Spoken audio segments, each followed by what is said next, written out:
members and those who are joining us online to this evening's Cabinet meeting on the 27th of July.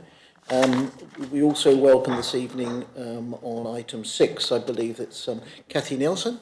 Yep, Cathy, Procurement Services Manager, and Charlotte Stevens. Yep, thank you. And Procurement Business Manager. Thank you for coming. And I think you're going to present item 6. Yep, good, okay.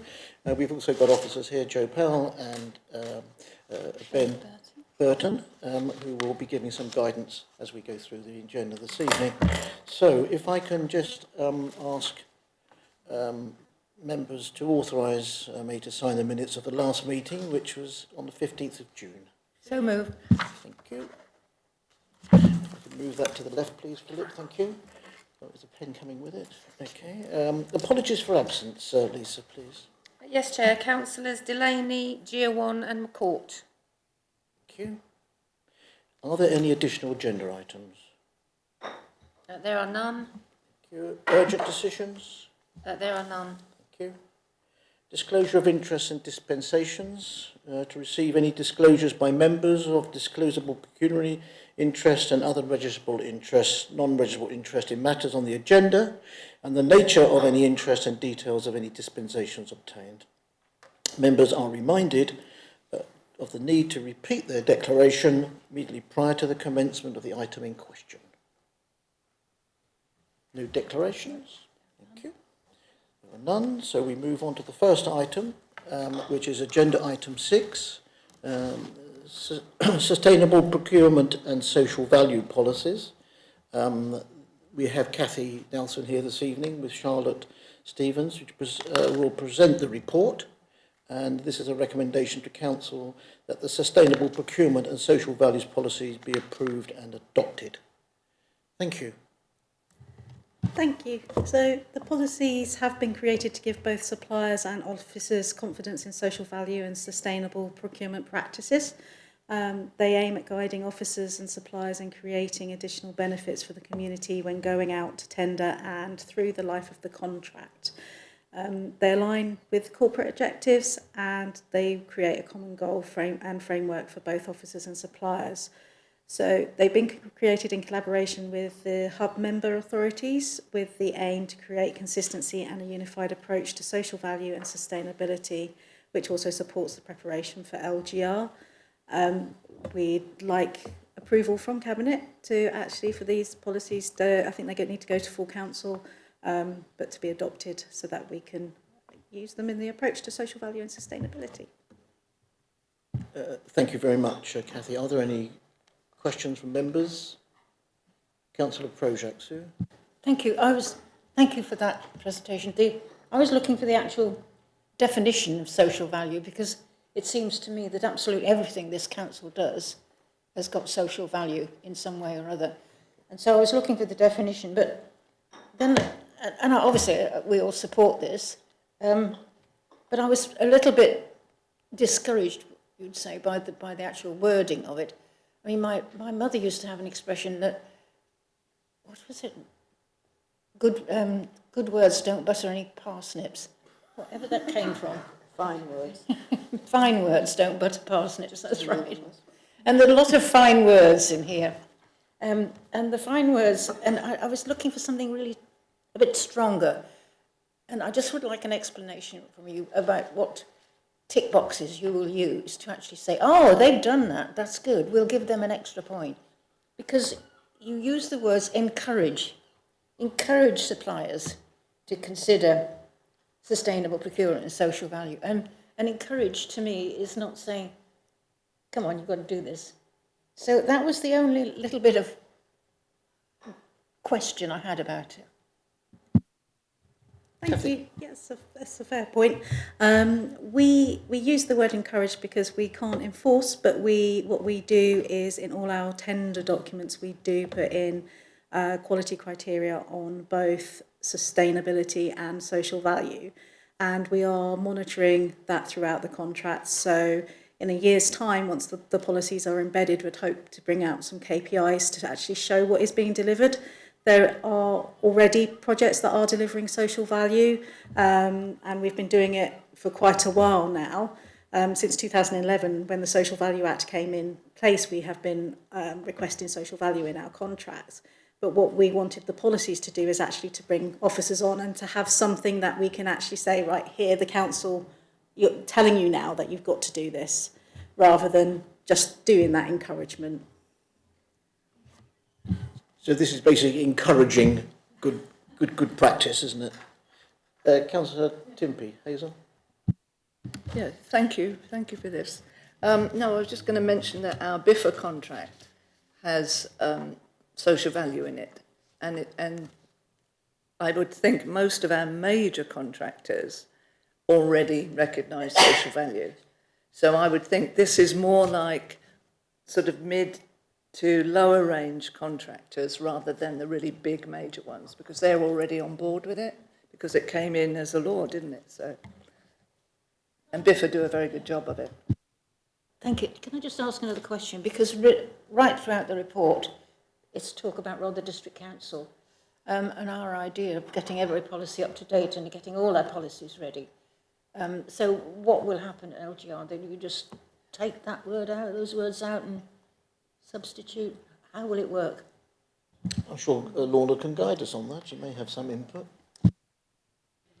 I think, it will take some time to bring all of these policies together, but the fact that we're doing this in partnership now, I think, is a really, really positive thing.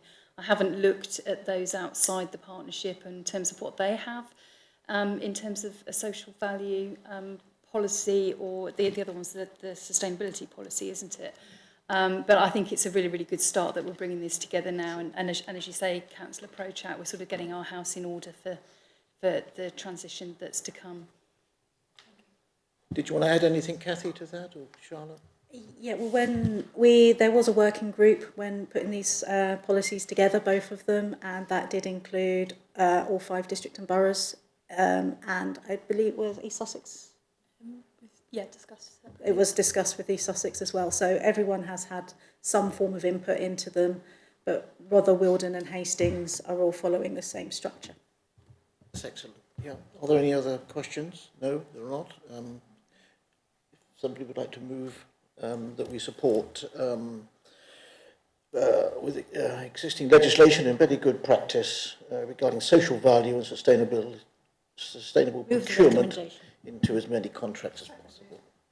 Thank you very much. Those in favour? And that's unanimous. Thank you very much indeed.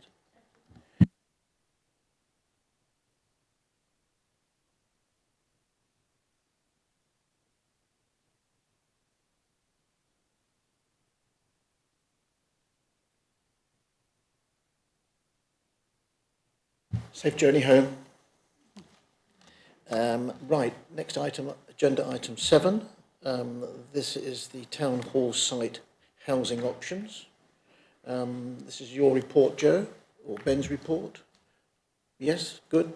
To provide an update on the Town Hall site housing options and appraisal undertaken following the last report of this time last year. Joe, did you want to talk us through it, please? Yes, certainly. I wasn't sure if Councillor McCourt was going to be with us this evening or not, but I hope the paper itself is fairly self-explanatory, and a number of options have been explored on the site, which are laid out in the public report. If you want to discuss anything in more detail, we may need to discuss that separately. But essentially, a number of quite detailed appraisals will run on the site because there are potential opportunities with it. And as we know from historical reports made to this committee in what feels like a previous era, really, there were opportunities with the site that perhaps post the COVID-19 pandemic are less realisable than they once were. So I don't intend to go over each appraisal in any detail here, but suffice to say that a number of options were covered in the appraisal, which are laid out for you in the report. I think, in short, given all the uncertainty with local government reorganisation and this core function of this building as a civic building, which is going to be retained, I think certainly in all scenarios, it seemed remiss to do anything beyond beyond the current recommendation to do nothing for now. That's not to rule out entirely, future opportunities, and we'll always, especially with the government's announcements coming forward all the time as they are, particularly in terms of investment opportunities, all our land is there as a potential opportunity, but this one doesn't feel like it's at the front of the list, given that context I've previously described. So, as I say, if members want to go into detailed session, we may need to do that confidentially, but yeah, please do ask any questions. Okay, that's fine. Councillor Field, Catherine?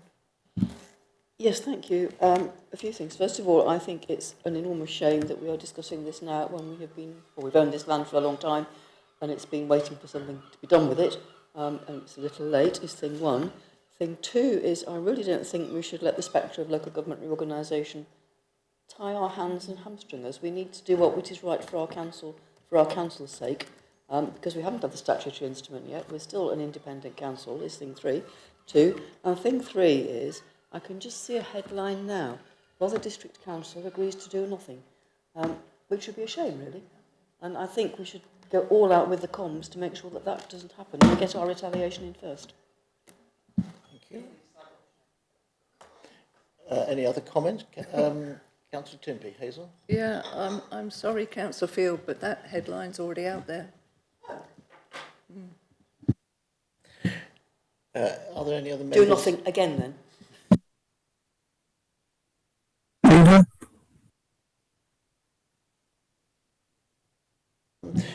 Teresa, Councillor Killeen. Whoever I am, Killeen. It is do nothing, but actually that's not quite true, is it? Because it does actually generate an income, doesn't it? So in actual fact, it is making a positive contribution at the moment to our bottom line. So I don't think it's quite true to say no, do nothing. I think it has got a role to play. Yes, you're absolutely right. It is generating an income at this moment in time, and the property has been maintained to a fairly good order, and that's why we were able to let it, and that's important. Aaron, Councillor Rathbone. Yeah, thank you, Chair. Just to agree with this, actually, and support it, actually. In hindsight, I think this is the right decision. If we'd have known what we know now about LGR, I think we'd have probably gone this route anyway, because it brings in the income, as discussed by Councillor Killeen. But also, we don't know what's going to happen with LGR. And while it shouldn't bind us necessarily, as per Councillor Field, I do think we should leave it open to the new unitary entity that comes along to make best use of that. And it may well be housing, but I think just to tie them into something that might be the best for the future use of this building, I think this is the right way to go. So, yeah. Thank you. Catherine? Thank you. I should probably have raised this when we had our briefing earlier in the month. Could we perhaps change the words do nothing to retain the status quo? It's a bit less inflammatory, I think, for those reading it. I don't think there's any issue about changing those words, if that's from that point of view. Joe, you look as though you were going to say something, Joe. No, you moved. Ben, did you mention? No? Yeah. It was just to reiterate that point, really. So, I mean, whilst we're retaining the status quo now, that's because of the work that was done over the last 12 months, really, to bring the villas into a lettable condition. So there's a few more small bits to do, some signage to make it look like an independent office. The fire alarms have been changed so it can be let out independently at different times. But the marketing's going pretty well now, actually, and there's a range of different uses going in, and you'll see more businesses operating out of there soon. So it's a good news story in terms of what's being used there. Yeah, thank you for that. And, I'm not sure we have the capacity to bring that forward in housing at this moment in time from the point of view of our officer capacity and funding capacity. But Christine. Yes, thank you for that, for allowing me to speak. I mean, this is in my ward, and obviously it's partly been managed under my portfolio as well as Councillor McCourt's portfolio. I mean, I'm really pleased that we've renovated the offices. I mean, you know, and that they're being let, and perhaps it shows or demonstrates that actually, if we had have passed in planning the plans for a town hall renaissance project, modern offices which we were going to let, they would have been let, and this could have been a roaring success for the town hall. I mean, it's a disappointment that didn't happen at the time, but yeah, I fully support the recommendation. Councillor John Barnes. John? Yes, I begin with one or two words of congratulation. I think it was right to bring the villas back into operation, and I'm glad we're getting an income from them. So I think that's welcome. But to say that overall the report disappointed me would be an understatement. I've been arguing for some years now that we need temporary accommodation. We have a housing crisis.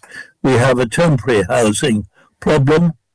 And we have land behind the town hall, which has been available.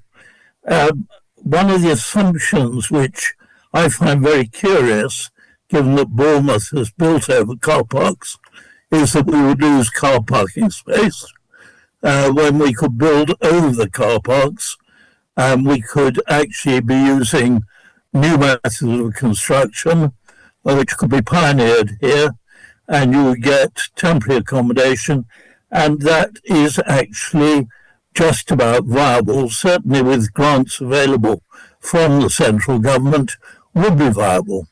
So we're about to lose 2 years, and knowing something of unitary authorities, I was on Kent County Council when we were a shadow authority. By the time you actually come into being in full power in 2028, there will be an awful lot to be decided, and this site will be way down the agenda. So we're going to lose not just 2 years, but probably 3 or 4, at a time when really we need the housing. And we have also failed year after year on our housing total, which renders the whole planning system vulnerable to challenge from developers. We could gain a certain amount by acting on this, and yet we're going to do nothing. We've done what we wanted to do with the villas. That's fine. I congratulate you on that. But I really do find it disappointing that we're going to put this one right on the back burner for 3 or 4 years. I am very disappointed indeed, and feel that it's the wrong decision. Can I invite Councillor Projak first, Joe, and then you can cover on those points. Thank you. I mean, just following on from Councillor John Barnes, a very interesting session we had this morning about the local plan, where we had a presentation from an expert, a real expert in viability. And those of us on planning, or not those of people on council on planning, know how poorly we've delivered on affordable housing and how much we need them. And so, time after time, the developer will come back and say, well, it's not viable, we can't do any kind of social housing or affordable housing. It was a very interesting discussion this morning, because the question was asked, I'm not sure if it was John that asked it, the question was asked, how can we get our local plan to deliver affordable housing, social housing? And this expert he works for several councils in this area and all over the country, and he said Gateshead was the most successful council in delivering affordable and social housing. And the reason was that Gateshead own 60% of the land supply. And they have delivered above every other council on affordable housing because they're providing the land at nil or very little cost.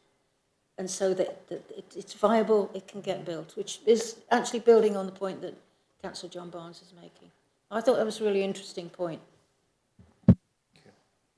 Joe, would you like to respond? And thank you, Councillor Barnes and Projak. It's you know, I can hear the frustration, and what I wanted to make clear was that this is not this report isn't coming forward in a vacuum, that there is a programme of development that we are bringing forward on our land. It's just that this one is not as ready for that as other pieces of land that we own. We have a capacity issue in this council generally because of our revenue position, but what revenue and capital, I suppose, opportunities we do have in an already overextended, quite ambitious capital programme, we are trying to prioritise on other sites that we own, Councillor Barnes, to assure you. And it's a shame that this report's come in out of sequence with another report that's in advanced draft, which has a programme of land availability for the next, the lifetime of this council and beyond. And it's also important to mention the broader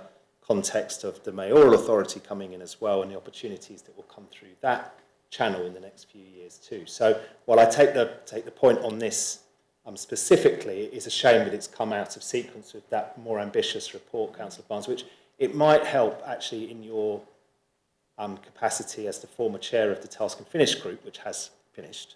It might help just to run some of that past you at some stage informally, Councillor, just so you can satisfy yourself that our ambition and our what capacity we do have as a council, which again is limited. We are very much trying to prioritise on housing, and I don't want to speak for Lorna and Charlotte, but I'm sure they would back that up as well. Yeah, thank you very much, Joe, for that. So can we move this report? And second, and those in favour? That's carried, unanimous.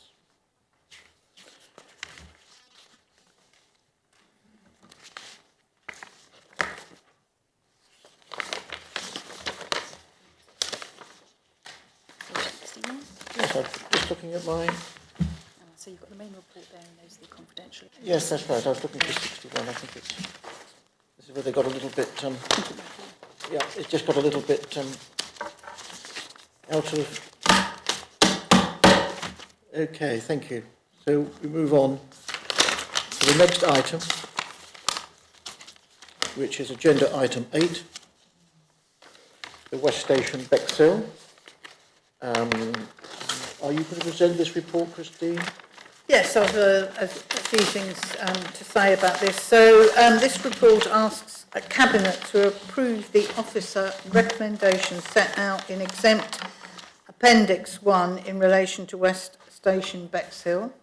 The building is a Grade 2 listed heritage asset in council ownership and has been vacant since 2019. Its condition has deteriorated and requires timely action. So a budget of 0.3 million was previously allocated to the scheme based on an early high-level estimate before detailed survey work has been undertaken. Since then, further surveys have provided a clearer understanding of the building's condition. Immediate safety and protection works have already been progressed where necessary. The options considered include do nothing, or status quo, undertaking temporary repairs, carrying out repair-only works, or completing minimum essential works before disposal. Doing nothing would mean the building would continue to deteriorate, costs could increase, and the council could retain ongoing safety and management liabilities. Temporary repairs may delay further intervention, but are unlikely to provide a lasting solution.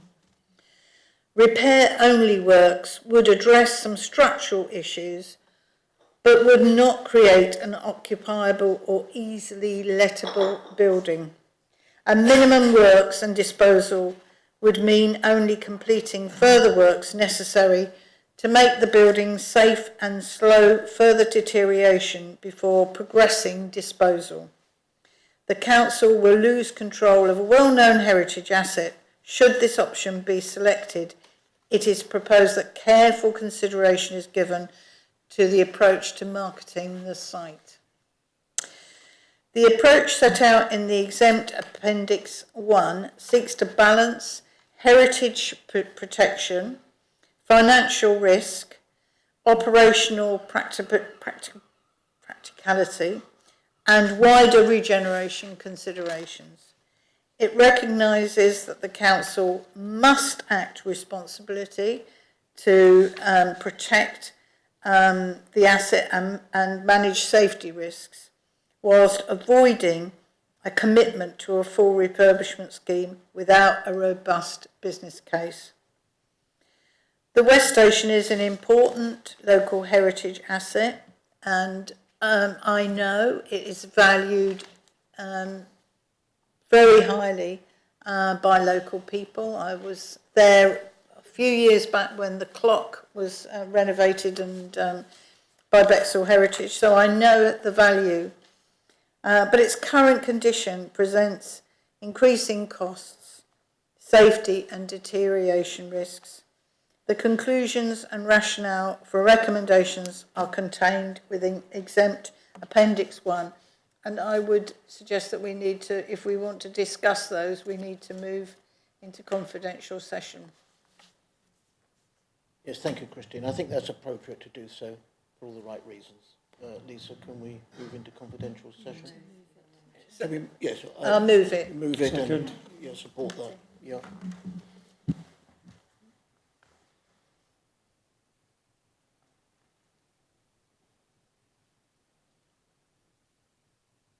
Okay, we're now back live after the confidential discussion, and we're looking to move recommended option.